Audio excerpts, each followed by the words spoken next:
But global market का अभी नजरियात करना है, क्योंकि एक बार तो बड़ा रिएक्शन आ गया फेड की बात के बाद जी। अब क्या, और कल का जो ये एक्शन है उससे क्या कुछ समझना है? देखिए दीप, दो चीजें हैं ग्लोबल मार्केट्स में। कल का जो एक्शन हुआ वो इस बात पर हुआ है कि प्राइवेट सेक्टर की जो नौकरियों के आंकड़े आए वो उम्मीद से ज्यादा थे, यानी कि नौकरियां अभी भी लग रही है, नौकरियों में कमी नहीं आती हुई दिख रही, जो कि आमतौर पर जॉब मार्केट एक संकेत देता है कि अगर जॉब मार्केट बड़ा टाइट है, नई नौकरियां नहीं बन रही है, और ऐसे में आपके लिए गिरावट का, रिसेशन का या महंगाई कम आने का जो एक इरादा होता है वो थोड़ा कमजोर पड़ता हुआ दिखता है।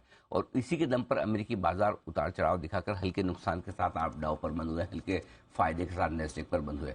लेकिन यही खबर अगर किसी और दिन होती तो अमेरिकी बाजारों का रिएक्शन जबरदस्त होता। अब इंटरेस्टिंग चीज ये है कि पावेल साहब ने परसों बयान दिया कि भाई हम ब्याज दरें तेजी से बढ़ाएंगे और ज्यादा बढ़ाएंगे। उसके बाद आंकड़े ऐसे हैं प्राइवेट नौकरियों के जो उम्मीद से बेहतर हैं, उसके बावजूद सिर्फ 50-60 पॉइंट डाउ घटे।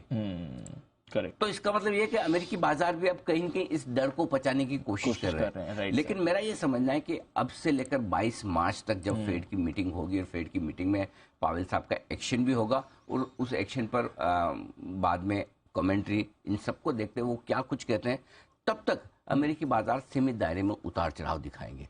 बहुत बढ़ेंगे नहीं, बहुत घटेंगे नहीं। घटना इसलिए नहीं है कि चीजें आपको ज्यादातर पता है। अब 75% लोग मान रहे हैं आधा % बढ़ेंगी, राइट।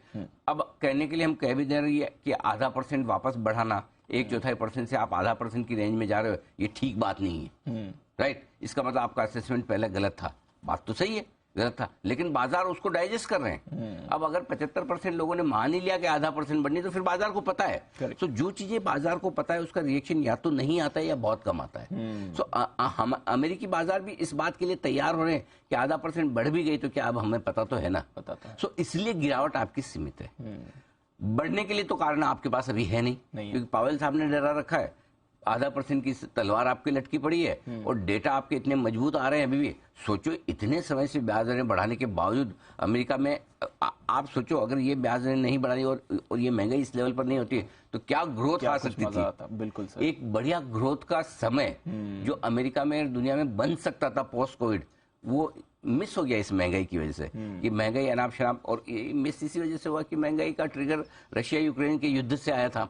करेक्ट। अगर वो नहीं हुआ होता तो सोचो इस वक्त दुनिया भर की इकोनॉमी क्या गजब की फलती फूलती नजर आती है ना। सब लोग एंजॉय करते हैं। बिल्कुल। हम तो फिर भी ठीक है, हम तो दूसरों से काफी बेहतर है, काफी बेहतर है। लेकिन सोचो अगर देखिए खाली अपने घर में खुशी, उससे क्या मजा है, दोस्तों के यहाँ भी हो, पड़ोस में भी हो, पूरे गांव मोहल्ले में हो, तब तो सब लोग एंजॉय करते हैं। एग्जैक्टली। तो अगर यही जो ग्रोथ है हमारे साथ पूरी दुनिया में, और उसका हमें भी फायदा है। अगर अमेरिका ग्रो करेगा, यूरोप ग्रो करेगा, तो हमारे एक्सपोर्टर्स भी तो फायदा उसका उठाएंगे, हमारी इकोनॉमी और बेहतर ग्रो करेगी। तो सबकी ग्रोथ में सबका फायदा है। लेकिन एनीवे जहां तक सवाल अमेरिका का है, मुझे लगता है कि 22 मार्च तक जो फेड की मीटिंग तक सीमित रिएक्शन आपको दोनों तरफ के आते हुए दिखेंगे। बाकी तो आपकी पता ही है, बॉन्ड यील्ड आपकी वही 2 साल वाली 5% के आसपास है, ये 4% है ही है। वो गैप जो 1% का लगभग है वो चल ही रहा है। 42 साल का सबसे 42 साल का हाईएस्ट गैप है।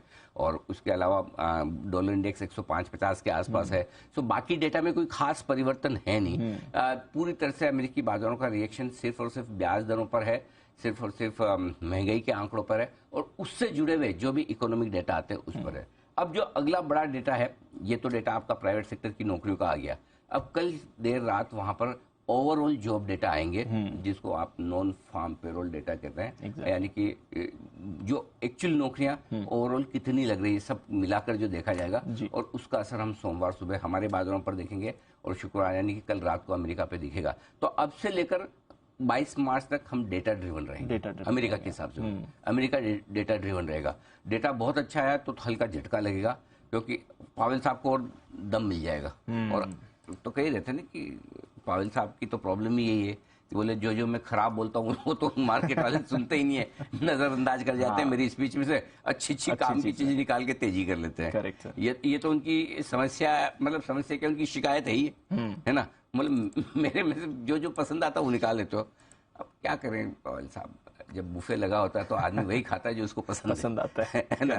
तो आपकी स्टेटमेंट इतनी घंटों भर की हो तो उसमें से जिसको जो पसंद आया उसे निकाल लिया। और फॉर्चुनेटली अनफॉर्चुनेटली लोग ज्यादा तेजी वाली चीजें निकाल कर उस पर रिएक्शन दे देते हैं, जो उनका दुख दर्द है कल आपको दिखा भी। या फिर दूसरी चीज ये भी हो सकती है कि दिल से तो वो भी चाहते हो कि मार्केट ज्यादा खराब ना हो, लेकिन अगर अमेरिकी संसद के सामने, सीनेट के सामने बयान देना है तो फिर उन्हें कहीं न कहीं अपने बचाव में ये तो बोलना पड़ेगा कि हाँ इकोनॉमी खराब दिख रही, फिर भी बाजार क्यों बढ़ रहे हैं। वो एक जस्टिफिकेशन भी हो सकता है। नहीं, ओवरऑल ठीक है दीप, हमें जो लग रहा है अपना असेसमेंट ये है अमेरिकी बाजारों को लेकर 22 मार्च तक न कोई बहुत बड़ी तेजी न कोई बहुत बड़ी मंदी के आसार है। धीमे धीमे आपको अभी तक जो संकेत दिख रहा है हल्के ऊपर जाने की ही कोशिश कर रहे हैं, क्योंकि बुरी खबरों को ज्यादातर डाइजेस्ट कर चुके हैं।